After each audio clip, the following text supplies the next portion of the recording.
नमस्कार दोस्तों, Rajasthan GK YouTube channel में आपका हार्दिक स्वागत है।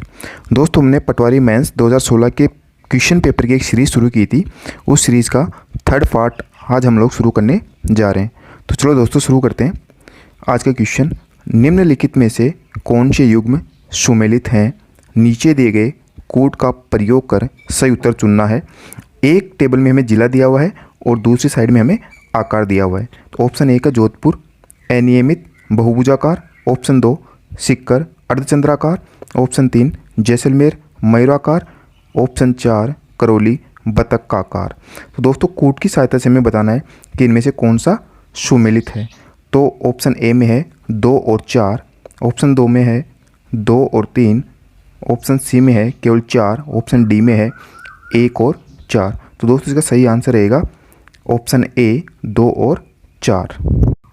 दोस्तों इसका एक्सप्लेनेशन देखते हैं, क्योंकि ये क्वेश्चन कई एग्जाम्स में अलग अलग प्रकार से पूछा जाता है और ज़िले का जो आकार है उस आकार से संबंधित क्वेश्चन आपको हर एग्जाम में देखने को मिलेगा।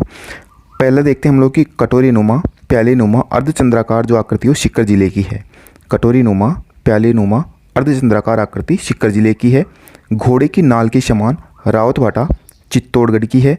इली के समान चित्तौड़गढ़, ऑस्ट्रेलिया के समान उदयपुर, मयूर के समान जोधपुर, मयूर के समान जोधपुर। त्रिभुजाकार अजमेर की है। सप्तबहुजाकार जैसलमेर, तिलक के समान राजसमंद की है। आयताकार भीलवाड़ा की, धनुषाकार दौसा की, गिलहरी नुमा भरतपुर, व्हेल मछली के समान जालोर, बैठे हुए मेंढक के समान शिरोई, बैठे हुए मेंढक के समान शिरोई, पानी के पीने की सुराई के समान जयपुर और बतख के समान धौलपुर प्लस करौली। कश्मीर के समान जो संभाग है वो हमारा अजमेर संभाग है और श्रीलंका के समान जो हमारा संभाग है वो उदयपुर संभाग है। तो दोस्तों एक्सप्लेनेशन का कारण यही था कि इससे रिलेटेड यदि कोई भी क्वेश्चन आए तो हम उसको हल कर सकते हैं। दोस्तों नेक्स्ट क्वेश्चन है, उक्त मानचित्र में उन गाँवों की स्थिति को दर्शाया गया है जहाँ से राजस्थान का उत्तर दक्षिण व पूर्व पश्चिम विस्तार नापा जाता है। ये स्थितियाँ 1, 2, 3 और 4 से अंकित की गई है। नीचे दी गई क्रमावली से इनका सही अनुक्रम पहचानना है। तो दोस्तों क्वेश्चंस का जो पैटर्न चेंज हुआ है, जिसमें मैप के आधार पर भी हमारे क्वेश्चंस आना शुरू हुए हैं। तो इसमें देखते हैं हम लोग। आपको पता है कि सबसे उत्तर में हम लोग बात करें राजस्थान में तो श्री गंगानगर जिला आता है और गंगानगर जिले में एक कोणा गाँव है। गंगानगर जिले में कोणा गाँव है जो सबसे उत्तर में है राजस्थान के। हम दक्षिण की बात करते हैं तो बांसवाड़ा जिला, कुशलगढ़ तहसील और बोरकुंड गांव आता है। हम पूर्व की बात करें तो धौलपुर जिला, राजाखेड़ा तहसील और शिलाना गांव आता है। और हम पश्चिम की बात करें तो जैसलमेर जिला, सम तहसील और कटरा गांव। और दोस्तों आपको पता होगा सम तहसील जो है वो वनस्पति विहीन तहसील भी है। सम तहसील जो है वनस्पति विहीन तहसील भी है। हम लोग मैप में देखते हैं कि 1 नंबर पर जो आएगा वो आएगा शिलाना गाँव। 1 नंबर पर जो आएगा वो आएगा शिलाना गाँव। 2 नंबर पर जो आएगा वो आएगा कोणा गाँव, कोणा गाँव। 3 नंबर पर जो आएगा वो आएगा कटरा गाँव और 4 नंबर पर जो आएगा वो आएगा बोरकुंड गाँव। 4 नंबर जो आएगा वो आएगा बोरकुंड गाँव। तो हमारा जो सही ऑप्शन रहेगा वो रहेगा सिलाना, कोणा, कटरा और बोरकुंड। ऑप्शन सी सिलाना, कोणा, कटरा और बोरकुंड। नेक्स्ट क्वेश्चन है, राजस्थान के भौतिक प्रदेशों के संबंध में निम्नलिखित कथनों का परीक्षण कीजिए तथा नीचे दिए गए कोड का प्रयोग कर सही उत्तर चुनिए। ऑप्शन 1, राज्य के 61.11% भू क्षेत्र में पश्चिमी रेतीले मैदान का विस्तार है। ऑप्शन 2, राज्य के 9.60% भू क्षेत्र में अरावली पर्वतीय प्रदेश का विस्तार है। ऑप्शन 3, राज्य के 23.03% भू क्षेत्र में पूर्वी मैदान का विस्तार है। और ऑप्शन 4, राज्य के 6.37% भू क्षेत्र में दक्षिण पूर्वी पठारी प्रदेश का विस्तार है। तो देखते हैं दोस्तों इसमें कौन सा कोड सही है। ऑप्शन ए में दिया हुआ है 1, 2 और 3। दोस्तों हम लोग देखते हैं कि ऐसे क्वेश्चन को कैसे सोल्व किया जाए। अब आपको पता है कि पहला जो ऑप्शन दिया हुआ है वो एकदम बिल्कुल सही है कि राज्य के 61.11% भू क्षेत्र में पश्चिमी रेतीले मैदान का विस्तार है। अब दिए गए कोड में से हम लोग देखते हैं कि एक किस में दिया हुआ, तो आपको पता है कि ऑप्शन सी में एक नहीं दिया हुआ। इसका मतलब ये हो गया कि ऑप्शन सी तो बिल्कुल भी नहीं होगा। अब बाकी देखेंगे तीनों ऑप्शन में से ए, बी और डी में से। तो इनको जब हम लोग डिटेल में देखेंगे तो हमारा ऑप्शन डी जो है वो इसका सही आंसर रहेगा। ऑप्शन डी जो है वो सही आंसर रहेगा। नेक्स्ट क्वेश्चन है, पश्चिमी राजस्थान के रेतीले मैदान का कितना प्रतिशत क्षेत्र बालुका स्तूप मुक्त है? तो ऑप्शन ए है 41.5%, ऑप्शन बी 18.6%, ऑप्शन सी 61.11% और डी है 34.7%। तो दोस्तों इसमें हम लोग देखते हैं कि हमारा जो पश्चिमी राजस्थान का जो रेतीला मैदान है इसको दो भागों में बांटा जाता है, एक बालुका स्तूप युक्त प्रदेश और एक बालुका स्तूप मुक्त प्रदेश। तो हमारा जो है वो 41.5% जो क्षेत्र है वो बालुका स्तूप मुक्त है और 58.5% जो क्षेत्र है वो बालुका स्तूप युक्त क्षेत्र है। अब हम जो बालुका स्तूप युक्त जो क्षेत्र है उसको हम दो भागों में बांट लेते हैं, अनुदैर्ध्य बालुका स्तूप और अनुप्रस्थ बालुका स्तूप। दोस्तों अनुदैर्ध्य बालुका स्तूप को एक बार हम लोग देखते हैं कि जो पौने होती हैं उन पौनों के समानांतर बनने वाले बालुका स्तूप लंबे, गहरे और स्थिर प्रकार के होते हैं और अनुप्रस्थ बालुका स्तूप जो होते हैं वो पौनों के समकोण पर या बोल सकते हैं विपरीत बनने वाले बालुका स्तूप होते हैं जो मरुस्थलीकरण के लिए उत्तरदायी होते हैं। नाम सुना होगा बरखान बालुका स्तूप जो अर्धचंद्राकार आकृति के होते हैं, ये सर्वाधिक विनाशक होते हैं और ये मरुस्थलीकरण के लिए उत्तरदायी होते हैं। दोस्तों नेक्स्ट क्वेश्चन है, अरावली की निम्नलिखित पर्वत चोटियों को उनकी ऊंचाई के आरोही क्रम में व्यवस्थित कीजिए। दोस्तों ये क्वेश्चन कई बार एग्जाम में पूछा गया और कई बार ये आरोही क्रम पूछता है, कई बार ये अवरोही क्रम पूछता है। तो दोस्तों हमें पहले ये देखना है कि आरोही क्या होता है और अवरोही क्या होता है। आरोही का मतलब होता है छोटे से बड़े की ओर, छोटे से बड़े की ओर, और अवरोही क्रम का मतलब होता है बड़े से छोटे की ओर। अवरोही का मतलब बड़े से छोटे की ओर। तो हम लोग ऑप्शन ए में देखते हैं कुंभलगढ़, जरगा, रघुनाथगढ़, अचलगढ़। ऑप्शन बी में है अचलगढ़, कुंभलगढ़, रघुनाथगढ़, जरगा। ऑप्शन सी है रघुनाथगढ़, कुंभलगढ़, अचलगढ़, जरगा। और ऑप्शन डी है जरगा, अचलगढ़, कुंभलगढ़, रघुनाथगढ़। दोस्तों इसका सही आंसर रहेगा ऑप्शन सी रघुनाथगढ़, कुंभलगढ़, अचलगढ़ और जरगा। अब दोस्तों हम लोग एक बार एक टेबल देख लेते हैं जिसमें राजस्थान की जो मुख्य चोटियां हैं उनकी ऊंचाई और उनका ज़िला। कई बार एग्जाम पूछता है कि कौन सी जो चोटी है वो कौन से ज़िले में है, कई बार ऊंचाई का क्रम पूछता है और कई बार दोस्तों मैच कराने वाले जो क्वेश्चंस आते हैं उनमें पूछता है कि एक साइड में हमें क्या देगा, 4 चोटियाँ दे देगा और बी जो टेबल है उसमें हमें दे देगा कि 4 ज़िले उनके मैच करवाने की कौन सी चोटी कौन से ज़िले में पाई जाती है। तो हम लोग एक बार देख लेते हैं इस टेबल को ताकि हमारा क्वेश्चन किसी भी प्रकार का क्वेश्चन है हम उसको सोल्व कर सकें। हमारे पास सबसे ऊंची चोटी है वो गुरु शिखर, सबसे ऊंची चोटी है गुरु शिखर जिसकी ऊंचाई है 1722 मीटर और ये सिरोही ज़िले में है। दूसरी जो हमारी चोटी है वो शेर जिसकी ऊंचाई 1597 मीटर सिरोही ज़िले में है, 1597 मीटर सिरोही ज़िले में। दोस्तों ये क्वेश्चन IEO का जो एग्ज़ाम हुआ था आपने सुना होगा, उद्योग प्रसार अधिकारी का जो एग्ज़ाम हुआ था 2018 में, उसमें एक क्वेश्चन एजिटेज पूछा गया था कि शेर जो चोटी है उसकी ऊंचाई कितनी है। तीसरी जो चोटी है वह देलवाड़ा 1442 मीटर सिरोही ज़िले में है ये भी। चौथी जो चोटी है हमारी जरगा 1431 मीटर उदयपुर ज़िले में है। पाँचवीं जो चोटी है वो अचलगढ़ 1380 मीटर सिरोही ज़िले में। नेक्स्ट जो चोटी है वह कुंभलगढ़ 1224 मीटर राजसमंद ज़िले में है। नेक्स्ट रघुनाथगढ़ 1031 मीटर सीकर ज़िले में है। दोस्तों रघुनाथगढ़ जो चोटी है इसके बारे में कई बार एग्जाम्स में पूछा गया है तो स्पेशली आपको इसको भी ध्यान रखना है। खो जो है 920 मीटर जयपुर में है। तारागढ़ 873 मीटर अजमेर में है। बहरांच 792 मीटर अलवर ज़िले में ये भी। तो दोस्तों आपको क्या करना है कि चोटियों के साथ साथ उनकी ऊंचाई और उनका ज़िला भी आपको ध्यान रखना है। नेक्स्ट क्वेश्चन है, अफवाह क्षेत्र के विस्तार की दृष्टि से राजस्थान की नदी तंत्र का सही आरोही क्रम है। Option A Mahi, Banas, Luni, Chambal. Option B Luni, Mahi, Chambal, Banas. Option C Chambal, Luni, Mahi, Banas. Option D Banas, Mahi, Luni, Chambal. तो दोस्तों इसमें कोई सा भी ऑप्शन सही नहीं है। इनका जो सही क्रम आएगा वो आएगा बनास, लूनी, चंबल और माही। तो दिए गए ऑप्शन में तो कोई सा भी सही नहीं है, लेकिन यदि सही ऑप्शन ये होता तो हमारा ये होता बनास, लूनी, चंबल और माही। दोस्तों आप लोग मैप में देख पा रहे हैं कि हमारे पास जो मुख्य नदी है राजस्थान की उनकी लंबाई का अनुक्रम हमें आप मैप में दिखाया गया है। तो दोस्तों यहाँ से आप देख सकते हो, आपके माइंड में एक इमेज बन जाएगी कि कौन सी नदी कितनी लंबी है, जिससे आने वाले एग्जाम्स में यदि इससे रिलेटेड कोई क्वेश्चन आता है तो आपका गलत नहीं होगा। दोस्तों नेक्स्ट क्वेश्चन है, राजस्थान के उक्त मानचित्र में कोपेन के जलवायु प्रदेशों को 1, 2, 3 और 4 से अंकित किया गया है। नीचे दी गई क्रमावली से इनका सही अनुक्रम पहचानना है। तो दोस्तों हम सबसे पहले ये देखते हैं कि कोपेन ने किस चीज़ को आधार मानकर ये वर्गीकरण किया था। तो कोपेन ने दोस्तों वनस्पति को आधार माना था। कोपेन ने वनस्पति को आधार माना था।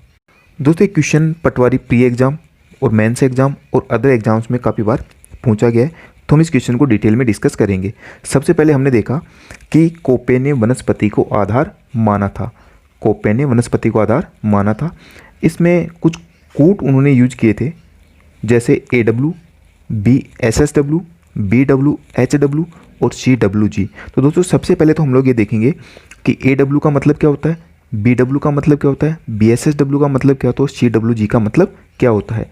तो AW का मतलब होता है उष्णकटिबंधीय आर्द्र जलवायु प्रदेश। BSSW का मतलब होता है अर्ध शुष्क जलवायु प्रदेश। BWHW का मतलब होता है उष्ण मरुस्थलीय जलवायु प्रदेश। और CWG का मतलब होता है शुष्क शीत जलवायु प्रदेश। अब हम लोग देखेंगे कि ये जो जलवायु AW, BW, SSW, CWG कौन कौन से जिलों में पाई जाती है। तो सबसे पहले हम लोग देख रहे हैं BWHW। BWHW इस प्रदेश में जहाँ गंगानगर, हनुमानगढ़, जैसलमेर और पश्चिमी बीकानेर जिला आता है। दूसरा हम लोग देख रहे हैं इसमें BSHW। BSHW इस प्रदेश में बाड़मेर, जालोर, सिरोही, पाली, जोधपुर, नागौर, सीकर, चूरू, झुंझुनू आदि जिले आते हैं। तीसरा हम लोग देख रहे हैं CWG। CWG जो है वह शुष्क शीत जलवायु प्रदेश, और इसमें हमारे जो दक्षिण और पूर्व में स्थित जो जिले आते हैं वो इसमें शामिल होते हैं। और नेक्स्ट जो हमारा भाग है वो है AW, जिसे हम उष्णकटिबंधीय आर्द्र जलवायु प्रदेश भी कहते हैं। और इसमें आते हैं हमारे बांसवाड़ा, डूंगरपुर और प्रतापगढ़, चित्तौड़गढ़, झालावाड़ एवं सिरोही जिले आते हैं। तो दोस्तों इस क्वेश्चन को हम मैप में देखेंगे तो 1 नंबर पे जो हमारा है वो है BWHW, 2 नंबर पर जो है वो BSSW, 3 नंबर पे है CWG और 4 पर है AW। तो इसका ऑप्शन A सही रहेगा। तो दोस्तों एग्जाम में किसी भी प्रकार का इससे रिलेटेड कोई क्वेश्चन आ जाए तो आपका गलत नहीं होना चाहिए, क्योंकि हमने इसको डिटेल में डिस्कस कर लिया है। नेक्स्ट क्वेश्चन है, कथन A, राजस्थान में पाई जाने वाली शिरोजम मिट्टी की उर्वरा शक्ति अपेक्षाकृत कम होती है। कारण है, शिरोजम मिट्टी में नाइट्रोजन तथा कार्बनिक पदार्थों की कमी होती है। ऑप्शन A और R दोनों सही, परंतु R एक की सही व्याख्या नहीं करता। ऑप्शन 2 है A और R दोनों सही, परंतु R एक की सही व्याख्या करता है। ऑप्शन C A गलत है, R सही है। ऑप्शन D A सही है, परंतु R गलत है। तो दोस्तों इसका सही आंसर रहेगा ऑप्शन B, A और R दोनों सही है, परंतु R एक की व्याख्या करता है, परंतु R जो है एक की व्याख्या। नेक्स्ट क्वेश्चन है, सूची 1 को सूची 2 में सुमिलित करना है तथा नीचे दिए गए कूट का प्रयोग करके सही उत्तर चुनना है। सूची 1 में हमें वन्यजीव अभयारण्य दिए हुए हैं और सूची 2 में इनका जिला दिया हुआ है। तो ऑप्शन A है बंदबारेट, और इसको हमें मैच करवाना है कि बंदबारेट जो है वो कौन से ज़िले में। तो दोस्तों बंदबारेट जो अभयारण्य हमारा है वो भरतपुर ज़िले में है। वो कौन से ज़िले में? भरतपुर ज़िले में। तो A का जो मैच हो रहा है वो 3 से। दूसरा सीता माता, सीता माता अभयारण्य, दोस्तों सीता माता अभयारण्य जो है वो चित्तौड़गढ़ में है। सीता माता अभयारण्य जो है वो चित्तौड़गढ़ में है। तीसरा जो है नाहरगढ़, नाहरगढ़ दोस्तों आपको पता है कि जैविक उद्यान है और हमारे जयपुर ज़िले में है। और चौथा जो D है फुलवारी की नार, फुलवारी की नाल जो है वो पता है आपको कि उदयपुर ज़िले में है। फुलवारी की नाल जो है वो उदयपुर ज़िले में है। तो दोस्तों सही आंसर रहेगा ऑप्शन C। सही आंसर रहेगा ऑप्शन C। नेक्स्ट क्वेश्चन है, क्षेत्रफल की दृष्टि से राजस्थान का सबसे बड़ा कृषि जलवायु खंड। क्षेत्रफल की दृष्टि से राजस्थान का सबसे बड़ा कृषि जलवायु खंड। ऑप्शन A सिंचित उत्तर पश्चिमी मैदान, ऑप्शन B आर्द्र दक्षिणी मैदान, ऑप्शन C शुष्क पश्चिमी मैदान, ऑप्शन D बाढ़ संभाव्य पूर्वी मैदान। तो दोस्तों इसका सही आंसर रहेगा शुष्क पश्चिमी मैदान। आपको पता है दोस्तों कि शुष्क पश्चिमी मैदान में जैसलमेर, बाड़मेर, बीकानेर आदि जिले आते हैं और इनका क्षेत्रफल यदि शामिल करें तो सबसे ज़्यादा इन्हीं का क्षेत्रफल होता है। तो ऑप्शन सी इसका सही आंसर रहेगा। नेक्स्ट क्वेश्चन है, राजस्थान के उक्त मानचित्र में पशुओं की प्रसिद्ध नस्लों के क्षेत्रीय विवरण को 1, 2, 3 और 4 से अंकित किया गया है। नीचे दी गई क्रमावली से इनका सही अनुक्रम पहचानना है। तो दोस्तों ये जो क्वेश्चन है आपने मैप में देख रहे हो कि ये जो थार पारकर, राठी, गिर, कांकरेज ये गाय की नस्लें हैं। और दोस्तों ये जो क्वेश्चन है वो कई एग्जाम्स में, लैब असिस्टेंट एग्ज़ाम 2016, पटवारी की जो एग्ज़ाम है उसमें, ग्राम सेवक की जो एग्ज़ाम है उसमें ये अलग अलग तरीके से क्वेश्चन पूछा गया है। और ये क्वेश्चन है गाय की नस्लों से संबंधित। तो दोस्तों आपको पता है कि राजस्थान में गाय की जो मुख्य नस्लें हैं वो मेवाती, हरियाणवी, सांचौरी, राठी, मालवी, कांकरेज, गिर, नागौरी और थार पारकर। तो दोस्तों क्वेश्चन में जो हमें दिए हैं वो गाय की 4 नस्लों के बारे में दिया हुआ है और उनका क्षेत्र हमें पूछा गया है कि कौन कौन सी गाय जो कौन से क्षेत्र में पाई जाती है। अब मैप में दोस्तों हमें 1 नंबर में दिया हुआ है। 1 नंबर में हमें जो मैप में दिख रहा है वो हमें बताना है कि कौन कौन से जिलों में पाई जाएगी। और ये जो 1 नंबर जो हमें दिख रहा है यहाँ देखना है कौन सी गाय की नस्ल इस क्षेत्र में पाई जाती है। तो दोस्तों 1 नंबर पे जो गाय की नस्ल हमारी है वो आएगी हमारे पास राठी। हमारे पास कौन सी गाय की नस्ल आएगी? राठी।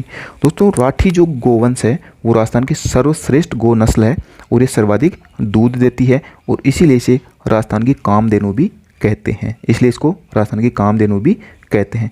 दोस्तों ये जो नस्ल है वो बीकानेर, श्री गंगानगर, जैसलमेर और चूरू जिले के कुछ भागों में पाई जाती है। अर्थात हम लोग बोल सकते हैं कि ये लगभग उत्तरी पश्चिमी जो भाग है राजस्थान का उसमें गाय की नस्ल पाई जाती है। दूसरा हम लोग देख रहे हैं, दूसरा इसमें देख रहे हैं जो क्षेत्र है इसमें आएगी थार पारकर।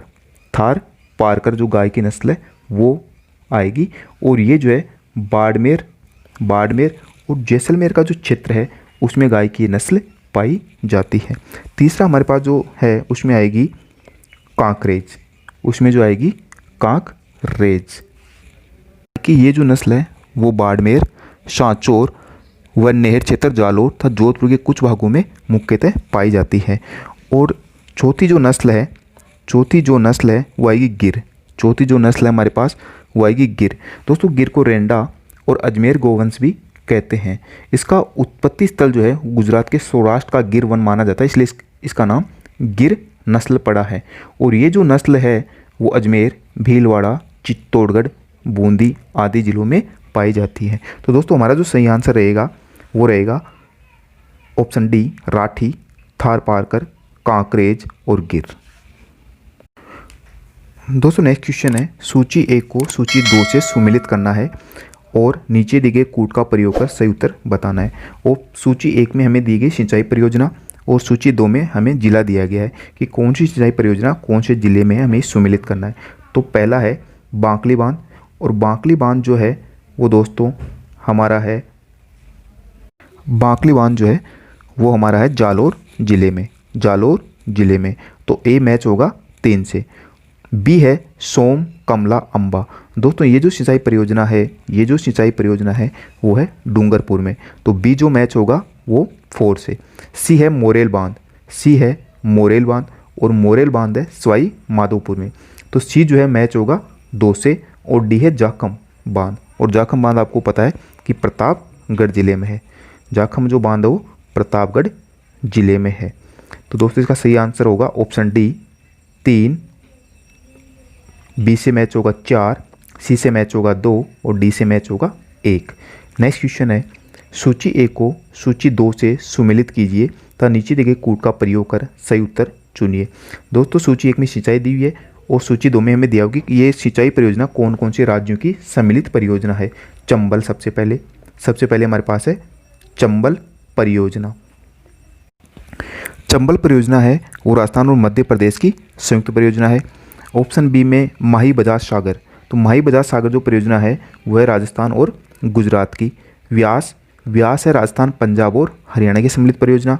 और डी में दिया हुआ है सरदार परियोजना जो कि यह है राजस्थान, गुजरात, मध्य प्रदेश, महाराष्ट्र की। तो दोस्तों कूट के हिसाब से हमारा जो सही आंसर रहेगा वो ऑप्शन रहेगा बी। ए में 1, बी 3 से, सी 2 से मैच होगा और डी जो है वो 4 से मैच होगा। दोस्तों ये क्वेश्चन भी एग्जाम में कई बार पूछा जाता है कि चंबल परियोजना किन किन राज्यों की सम्मिलित परियोजना है, तो या तो मैच कराउंड क्वेश्चन में पूछता है या फिर ऑप्शन दे के पूछता है वो। तो दोस्तों ये क्वेश्चन बहुत इंपॉर्टेंट है एग्जाम के पॉइंट ऑफ व्यू से।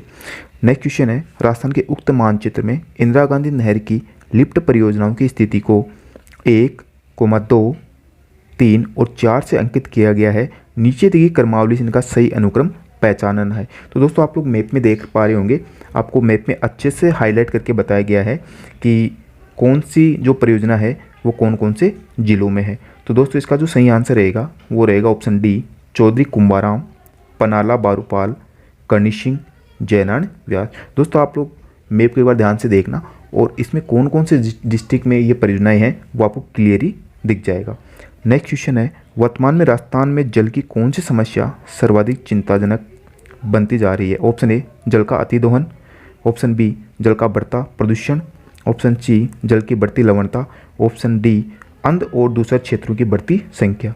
तो दोस्तों ऑप्शन डी जो है वो इसका सही आंसर रहेगा, क्योंकि बरसात की कमी की वजह से और जल स्तर जो गिरता जा रहा है उसकी वजह से जो है वो हमारे पास सबसे ज़्यादा जल की जो समस्या सर्वाधिक चिंताजनक बनी हुई। तो ऑप्शन डी इसका सही आंसर रहेगा। राजस्थान भू क्षेत्र में लंबाई की दृष्टि से राज्य से गुजरने वाले निम्नलिखित राष्ट्रीय राजमार्गों का सही आरोही क्रम है। तो दोस्तों इसका सही आंसर रहेगा ऑप्शन बी, राष्ट्रीय राजमार्ग संख्या 3, 114, 79, 89। दोस्तों जब भी हम लोग राष्ट्रीय राजमार्गों वाला जो टॉपिक है वो करेंगे तो इस क्वेश्चन को डिटेल में हम लोग डिस्कस करेंगे। नेक्स्ट क्वेश्चन है, राजस्थान में लिग्नाइट कोयला उत्पादन के प्रमुख क्षेत्र स्थित हैं। दोस्तों इसका आंसर जो है ऑप्शन ए सही रहेगा, कपूरडी, मेड़ता और बरसिंहसर में। नेक्स्ट क्वेश्चन है, सुमेलित करना है, एक तरफ हमें खनिज दिए हुए हैं और दूसरी साइड में हमें खनन क्षेत्र दिया हुआ है। ए है तांबा, तांबा दोस्तों जो है वो खो दरीबा से निकाला जाता है, तांबा जो है खो दरीबा से निकाला जाता है। बी में है सीसा एवं जस्ता, सीसे और जस्ते की जो खान है वो है राजपुरा दरीबा, राजपुरा दरीबा। बेरिलियम की जो खान है वह बांदर सेंद्री। और ऑप्शन डी है लो एस्क, लो एस्क। तो लो एस्क की जो खान है वह नाथरा की पार। दोस्तों इन कूटू को जब हम लोग मिलाते तो हमारा ऑप्शन बी जो सही होगा, ए 3 से, बी 1 से, सी 4 से, डी 2 से। नेक्स्ट क्वेश्चन है, जरीब तथा फीता सर्वेक्षण में प्रयुक्त उपकरणों के संबंध में निम्नलिखित कथनों का परीक्षण कीजिए तथा नीचे दिए गए कूट का प्रयोग कर सही उत्तर चुनिए। दोस्तों ए में 1 है, गंटर और इंजियम जरीब में प्रत्येक कड़ी क्रमशः 0.66 और 1 फुट लंबी होती है। 2 में 80 गंटर जरीब बराबर 1 मील, 10 गंटर जरीब बराबर 1 फ्लांग तथा 10 वर्ग गंटर जरीब बराबर 1 एकड़ होता है। 3 है, अति परिशुद्ध जरीबा तथा फीता सर्वेक्षण में धात्विक अथवा इस्पाती फीतों का प्रयोग किया जाता है। और 4 है, प्रकाशीय गुणिया में दोनों आयताकार दर्पण परस्पर 55 डिग्री कोण पर झुके होते हैं। तो दोस्तों कूट के हिसाब से हमें बताने कौन सा ऑप्शन जो है सही है, तो इसका सही ऑप्शन रहेगा ऑप्शन डी 1 तथा 2।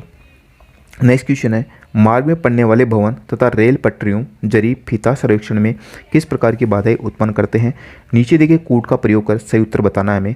तो 1 है अवरुद्ध दृष्टि, 2 है अवरुद्ध जमीन मापन, 3 है अवरुद्ध दृष्टि तथा अवरुद्ध जमीन मापन दोनों, और 4 है बाधित चुंबकीय उत्तर, बाधित चुंबकीय उत्तर। तो दोस्तों हमें देखना है कि कौन सा कोड जो इसमें सही होगा। तो इसका आंसर रहेगा सी, सी सही रहेगा। 3 और 4, 3 और 4। तो दोस्तों हमने पटवारी मैथ 2016 के क्वेश्चंस के जो जीके के क्वेश्चन की जो सीरीज़ हमने कंप्लीट कर ली है। उम्मीद करता हूँ कि ये जो सीरीज़ है आप लोग के लिए बहुत ही बेनिफिशियल रही। और दोस्तों बार बार इसको रिवीजन करें और उम्मीद करता हूँ कि मेंस में जो क्वेश्चंस आए हुए हैं वो आपके पटवारी जो 2020 की वैकेंसी आई हुई है उसमें आपके लिए बेनिफिशियल रहेंगे। वो नहीं तो कम से कम से रिलेटेड क्वेश्चंस, और आपको इतना आइडिया हो जाएगा कि किस प्रकार के क्वेश्चंस एग्जाम में पूछे जाने की संभावना होगी। तो दोस्तों हमारे चैनल को लाइक और सब्सक्राइब करना ना भूलें।